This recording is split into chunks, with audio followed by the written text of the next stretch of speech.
Le Christ est vraiment ressuscité. Alléluia! Bienvenue à chacun et à chacune de vous au lendemain de la résurrection du Christ. Aujourd'hui, nous allons voir qu'après bien des émotions, Marie-Madeleine a vu le Seigneur. Écoutons d'abord cette belle parole de Dieu pour nous aujourd'hui en Saint Jean 20, 11, 18. Il est vraiment ressuscité. Alléluia, Alléluia. Il est vraiment ressuscité. Alléluia, Alléluia. Crions de joie, Jésus. Il est vraiment ressuscité.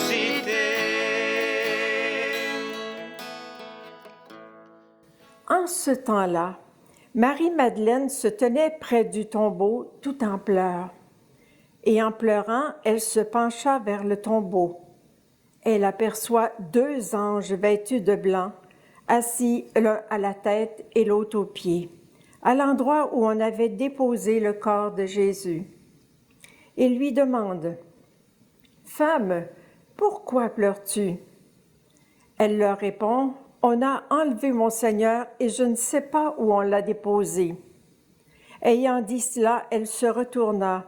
Elle aperçoit Jésus qui se tenait là, mais elle ne savait pas que c'était Jésus.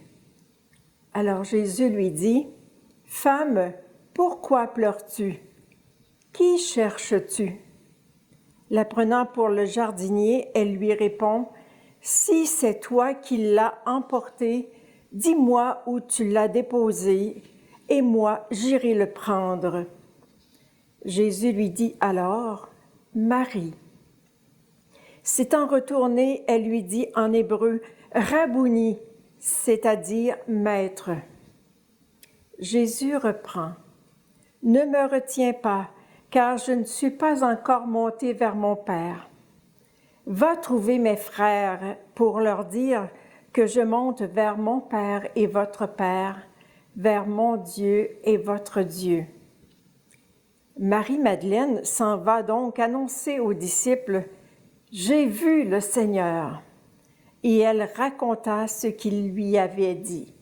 Acclamons cette parole de Dieu. Louange à toi, Seigneur Jésus. Il est vraiment ressuscité. Alléluia, Alléluia. Il est vraiment ressuscité. Alléluia, Alléluia. Crions de joie, Jésus. Il est vraiment ressuscité. Aujourd'hui, on ne va pas s'arrêter à la pécheresse, mais à Marie-Madeleine dont la vie a été changée par le regard et la miséricorde de Jésus. Elle qui a suivi Jésus dans ses prédications, elle lui a donné sa vie avec une fidélité sans faille. À la différence des disciples, elle n'a pas fui au jour de la croix. En disciple fidèle, elle est encore là au tombeau. Elle vit la douleur de la perte de son maître. Sa peine est tellement intense qu'elle n'entre pas dans la compréhension du grand mystère de la vie de Jésus. Pourtant, tout ce que Jésus avait dit sur sa résurrection, elle ne s'en rappelle plus. Elle ne voit que l'absence de son corps.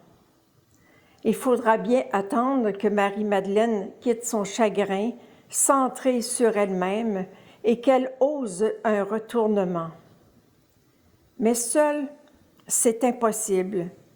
Jésus le sait et il prend l'initiative en lui demandant « Qui cherches-tu » Par sa question, Jésus l'invite à entrer dans son mystère, mais le cœur de Madeleine n'entend pas la voix de Jésus, puisqu'elle le prend pour le jardinier. C'est seulement quand Jésus l'appelle par son nom, Marie, qu'elle retrouve le chemin de son cœur qu'elle est convoquée à son moi profond. C'est là qu'enfin elle reconnaît celui que son cœur aime, son maître, son Seigneur. Là où elle peut entrer dans une dynamique de foi, de la foi pure, de celle qui ne retient plus rien pour elle. C'est alors que Jésus peut lui demander d'aller annoncer la bonne nouvelle aux autres. C'est ce qu'elle fait sans hésitation. Rappelons-nous maintenant que le mystère du Fils de Dieu qui a pris notre condition humaine pour nous sauver et nous redonner notre dignité d'enfant de Dieu, Dieu l'avait d'abord dévoilé aux bergers, eux qui étaient considérés comme des gens de rien, apparemment sans valeur aux yeux des autres. Et dans l'Évangile d'aujourd'hui, nous le voyons, Marie-Madeleine, elle aussi, familière des marges de l'humanité, c'est d'abord à elle que Jésus lui confie d'entraîner l'humanité dans son mystère. Ça, c'est merveilleux et ça parle fort. Comme je vous l'ai dit au début, arrêtons notre regard sur la femme convertie qui recherche celui qui l'a rétabli dans la vérité, celui que son cœur aime d'un amour mystique, cet amour de l'âme pour son Sauveur. Marie-Madeleine nous laisse 2 signes pour entrer en relation avec le mystère de Jésus. Le premier, c'est sa dépossession d'elle-même. Sa rencontre avec Jésus l'a tellement dépossédée d'elle-même au point qu'elle n'a plus jamais honte de son passé, qu'elle n'est plus paralysée par ses faiblesses et ses comportements du passé qui n'étaient pas reluisants. Le deuxième signe, Marie-Madeleine ne voit plus que Jésus seul qui l'a libérée de tous les rejets insupportables vécus de la part des siens. Elle a tellement pris Jésus à cœur qu'elle ne se contente pas seulement de croire, elle se laisse toucher au cœur. Quelle belle expérience pascale, n'est-ce pas? Et nous? Est-ce qu'on se reconnaît des points communs avec Marie-Madeleine? En tout cas, elle nous renvoie ici à des interrogations dans notre vie, des interrogations dont la réponse se trouve au fond de notre cœur. Je me permets 4 questions pour nous aider dans notre réflexion. Est-ce que, comme Marie-Madeleine, j'ai déjà fait l'expérience du tombeau vide dans ma vie? Est-ce que ma foi flanche dans l'épreuve? Qu'est-ce qui m'a fait relever la tête dans une épreuve? Et comment j'ai su témoigner de ma victoire?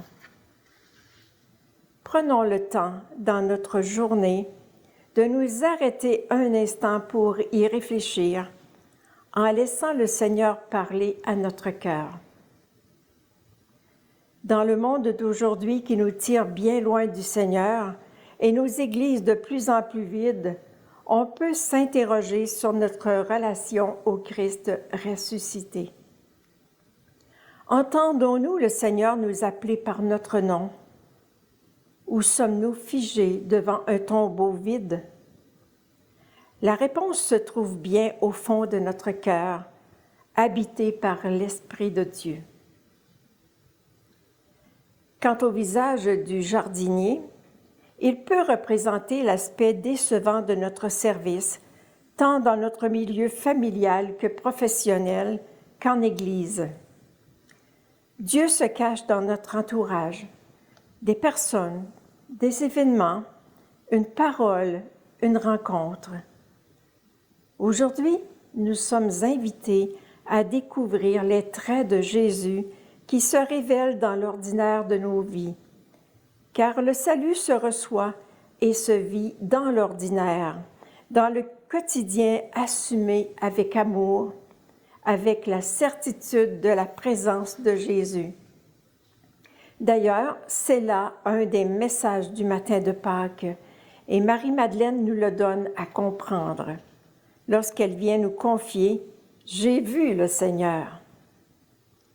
À la résurrection, c'est pas un Dieu mort que nous rencontrons, mais le Christ ressuscité, qui réalise les Écritures et nous fait entrer dans l'amour de son Père pour nous, dans une grande confiance, peu importe les obstacles qui sont sur la route.